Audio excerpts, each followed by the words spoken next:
I slipped into bed, thinking it was my wife. I'm a 26-year-old guy, and I've been married to my wife, Megan, who's 25, for about 3 years now. We don't have any kids, and honestly, we're not planning on having any. So, here's what went down. My job has me traveling one weekend every month or so, usually leaving Friday morning and coming back early Monday around 2 a.m. Megan's almost always asleep when I get in, so I just slide into bed and we wake up together on Monday. After these trips, I get a couple of days off to recover. This time around, work wrapped up earlier than expected, and I came back a day ahead of schedule. Most of the time when I'm away, I'm in areas without cell service, so I couldn't let Megan know I'd be home sooner. It wasn't the first time this had happened, so I wasn't too worried about it. I got in at 2 a.m. on Sunday, slid into bed, and hugged my wife. She was naked, and being the guy I am, I couldn't resist grabbing her chest. She's my wife, after all. I heard her let out a little moan, and then Megan said, "Just stay there, honey, I'll be back in a sec." She stood up, fully exposed, and I couldn't help but say, "You look incredible." But as soon as the words left my mouth, Megan whipped around like she'd been shocked, and that's when it hit me. If Megan's in front of me, who was I just holding? I sat up fast and looked at the person next to me, the naked woman I was just holding on to. It was Claire, 24, Megan's best friend, still fast asleep, wrapped up in my arms with my hand on her chest. I yelled, "What the hell is going on here?" Claire woke up in a panic, jumped out of bed, and ran straight to Megan.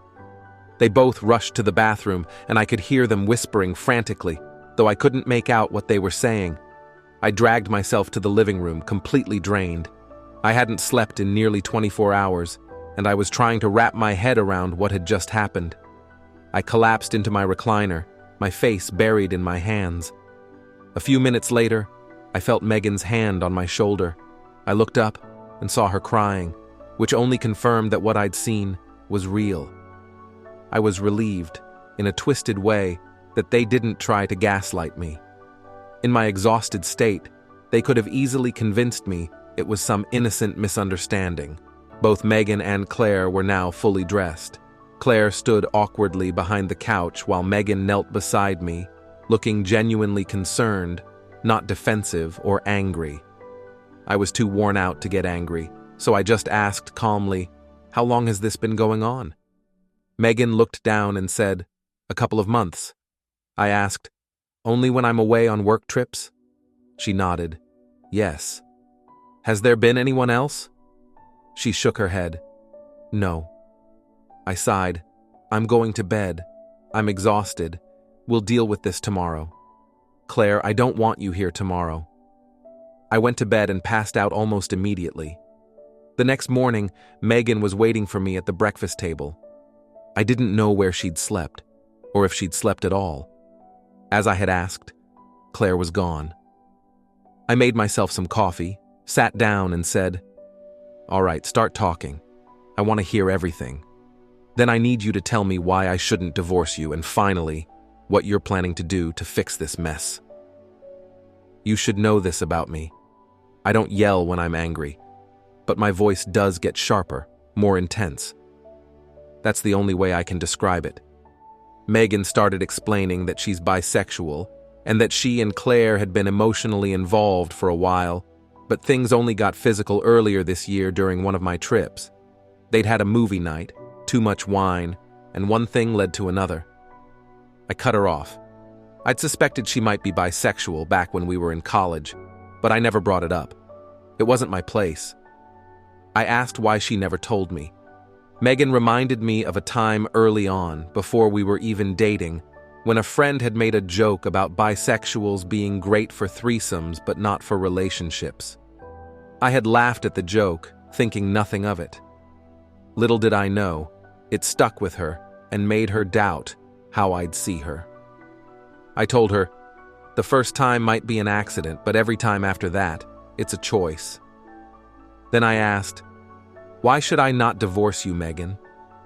She went on about how much she loved me, how it was all a mistake, how she only saw a future with me and so on. I stopped her. I'm hearing a lot about how this affects you, but I'm not hearing anything about why I should stay. I'm the one who's been betrayed here, remember? Then I asked, how do you plan to fix this? You broke my trust. How do I go on another work trip without wondering what's happening? You say there's been no one else, but why should I believe that? Tell me, what's your plan to rebuild what you've shattered?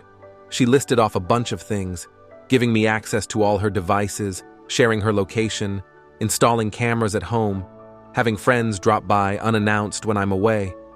She even suggested coming along on my trips, just staying in the hotel the whole time. So, basically, you want to turn our home into a prison, with me as the guard. Do you think the guard trusts his inmates? Don't you think he knows that the moment he lets his guard down, they'll be right back to their old ways? I told her, I've heard enough for today. I'll give you another chance in a few days to answer my last 2 questions. For now, I need some space. Megan started heading to the bedroom, but I stopped her and said, You've talked about all these things to make it right, but you didn't mention cutting off Claire. Just so you know, I haven't decided about the divorce yet, but if you stay with Claire these next few days, that decision will be made for me. There's no coming back from that. After Megan left, I completely broke down. I'm not heartless. I just use a tough exterior as my shield. I was an emotional wreck that Sunday and Monday. I took the rest of the week off work. By Thursday, I managed to pull myself together a bit.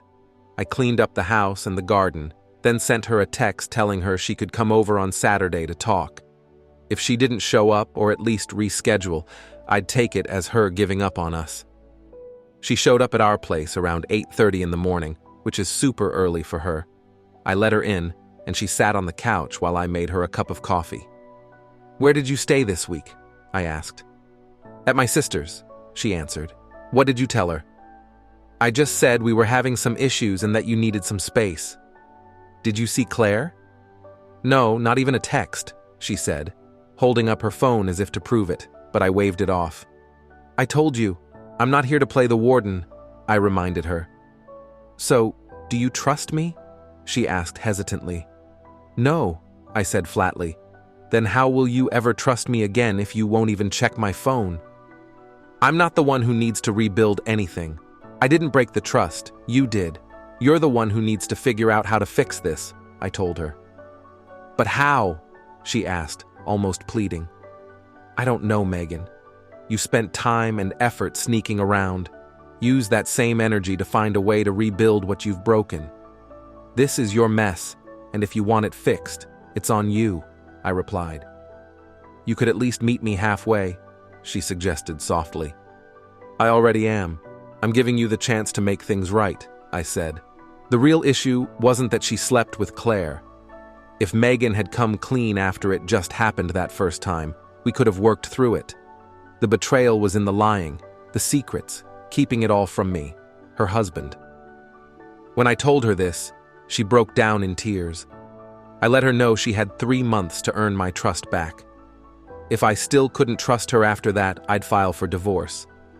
I know 3 months is a long time, but I wanted to give her a genuine shot.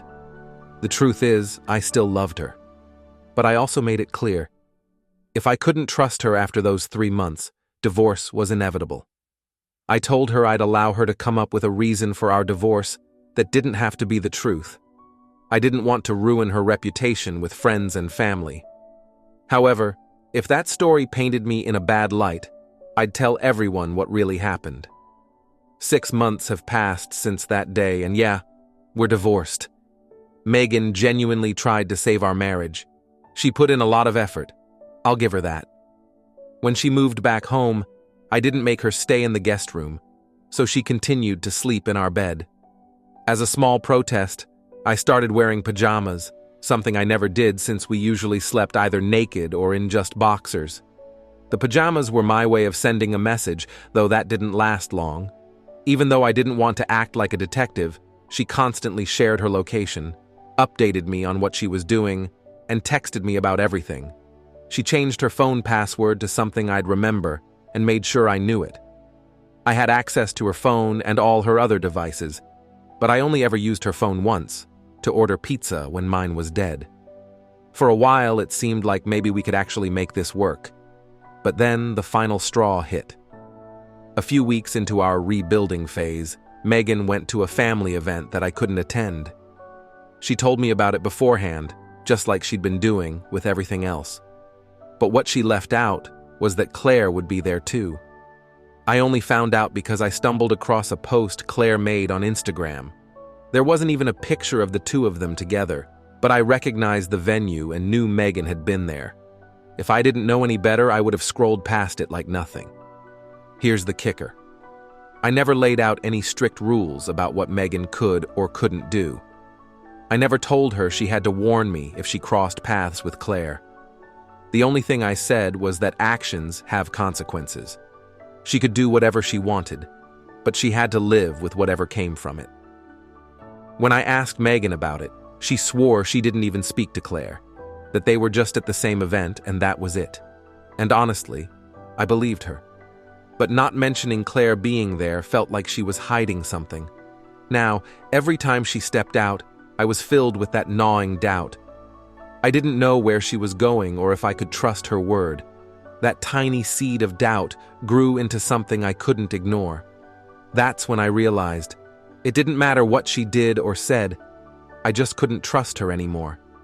And I wasn't sure that could ever be fixed. When I told Megan I couldn't continue, she broke down. It was gut-wrenching. She kept telling me she was sorry, that she loved me. She cried in my arms for what felt like hours before finally falling asleep.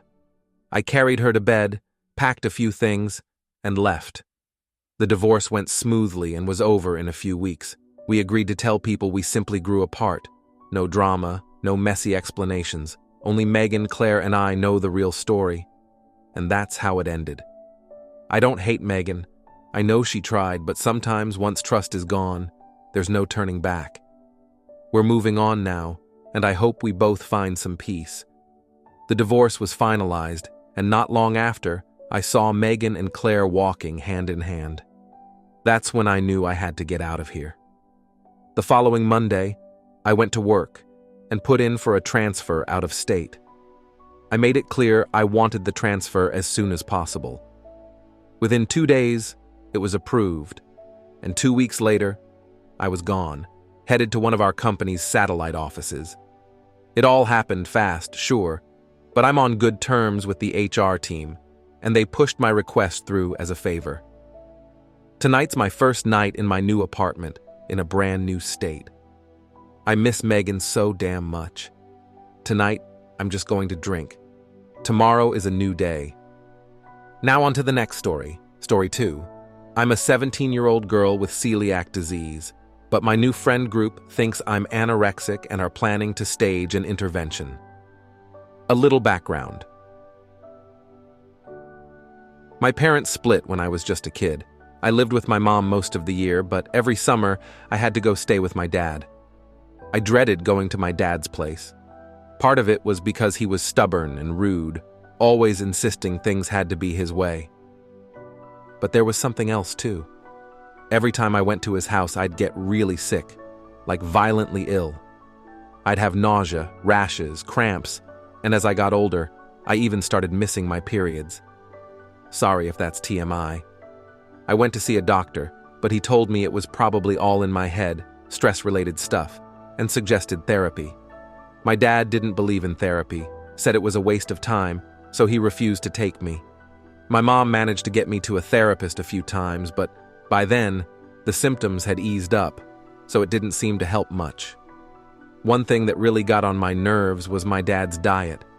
He lived off junk food and soda, and he'd mock me if I tried to eat anything healthy. I think it reminded him too much of my mom, who's a total health nut. I'd sneak in some carrots or something, and if he found them, he'd toss them out like they were trash. At my mom's, I ate vegetables, organic chicken, stuff that made me feel okay. Sometimes a food would make me sick, so I'd just avoid it and move on. I started saying no to any food I wasn't sure about, and I'd just tell people I was a picky eater to avoid the hassle. When I was 16, a new girl moved to our school. We became friends, and after a while, I noticed she avoided the same foods I did. I mentioned it offhand like, "Isn't that kind of weird?" She got serious and told me she had celiac disease and that I should get tested. I took her advice, and sure enough, I had it too. Everything finally made sense. I was so relieved to finally know what was going on that I told everyone I knew, friends, classmates, anyone who'd listen. But they didn't react like I expected. They played along at first, but soon they started distancing themselves from me. When I confronted my closest friend, she admitted they thought I was faking it for attention because they'd only heard of gluten-free diets as some trendy fad. I broke down and told her about all the hell I went through at my dad's house and how hurt I was that she didn't believe me. She was horrified and immediately became my biggest supporter, but the rest of the group still thought I was full of it. We decided it was best to cut ties with them. My birthday's in August, so I still had to endure 2 more summers at my dad's after getting diagnosed. He took the news worse than my old friends did. He'd yell that I thought I was better than him, accuse me of making up illnesses just to be special, and flat out refuse to believe anything my doctor said. It got so bad he'd mess with my food on purpose and curse me out when I got sick. Because of all this, I've become really cautious about telling people about my disease. My experiences and hearing people joke about gluten-free diets on TV and online have made me hesitant. I know it's not brave, but I'm terrified of how people will react. I've been burned before, and it still stings. This is my last summer with my dad, and I'm counting down the days. Once these next few weeks are over, I'm done with him for good. I know you might suggest leaving or calling CPS, but I've already decided it's easier to just stick it out and never look back. So, please, let's not focus on that part. Here's where I need your advice. My best friend and I have found a new group of friends, and they're awesome. We play role-playing games together every weekend and have been hanging out since May. There's about 10 or 11 of them, depending on if you count this one guy who doesn't show up regularly. Yesterday, my best friend, let's call her Laura, pulled me aside and told me that the group had been talking behind my back. They noticed I never eat much and seem really picky. Plus, I've lost weight and haven't been looking great, thanks to living with my dad. They've concluded that I have anorexia and are planning an intervention next weekend. I'm stuck. I don't know what to do. I'm scared to tell them the truth because I'm terrified they won't believe me. They've already made up their minds, and I've lost friends over this before. I can't handle more people thinking I'm lying. This disease has already taken so much from me, and I just wanted one part of my life that wasn't overshadowed by it.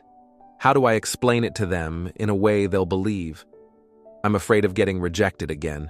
I don't know if I can take it. Update. Thanks for all your advice.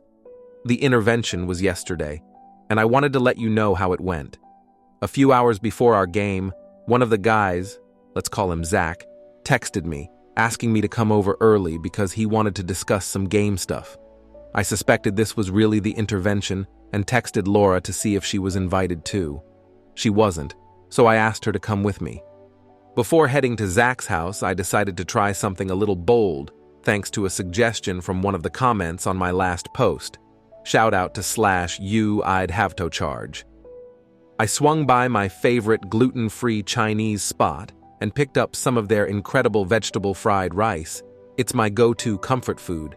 They're super careful about cross-contamination, and I've never gotten sick from eating there, even after years. I brought the food along with me to Zach's house, along with Laura and my stuff for our game, dice, notebooks, the usual. Zach looked surprised when he saw Laura with me. I asked him if it was an issue, saying that if we were going to chat about some of the game details, she should be involved because of her role. Sorry, I'm trying to avoid drowning you in game lingo. He hesitated but said it was fine. I then asked, mind if I eat while we talk? I missed lunch, and I'm starving, and I pulled out my Chinese food. He said sure, but looked pretty uneasy, like he wasn't expecting it. As I started eating, Zach began his spiel. Uh, you help celiac. I didn't actually ask you here to talk about game stuff. A few of us have noticed some things lately, and we're worried. They kind of nominated me to bring it up. I just said, okay, and waited. He started listing off all the things that had them concerned, how they never saw me eat, how I seemed sickly and was losing weight, and how I always got weird when food came up. Then he dropped the big one. Michael's older sister is anorexic, and she acts a lot like you.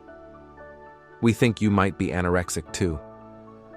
I took a deep breath, swallowed my food, and tried to stay calm. I'm not anorexic, I told him. Zach kept talking, saying stuff like nobody ever thinks they're anorexic, and it just went on and on. I could see where this was heading, so I cut him off. I do have a problem, but it's not what you think. Can I explain? He agreed, but I could tell he was worried about what I'd say, like he was bracing himself for me to admit something about my weight or body image. Here's what I said, more or less. I know I'm losing weight and it's not healthy, but it's not intentional. I have a disease called celiac, which means my body can't handle certain grains like wheat, barley, or rye. When I eat them, it messes up my stomach and makes me really sick, sometimes in ways you wouldn't expect, like with rashes or muscle cramps. It's not just an allergy, it does lasting damage. So, when I turn down food, it's because most of what you guys offer, like Doritos or PB&Js, would seriously mess me up. Lately, my symptoms have been worse because I'm living with my dad, who doesn't believe in my diagnosis and sabotages my meals. I'm not trying to starve myself. I'm just trying to avoid getting really sick. Zach fumbled around, pulling out actual note cards. He had a whole script prepared for the intervention, classic RPG drama at its finest. He took a moment to process everything and then asked me a few questions. But why do you say no to stuff like Coke? Because Coke's gross, but I didn't want to be a hassle and ask you guys to buy root beer just for me. Why didn't you just tell us this sooner?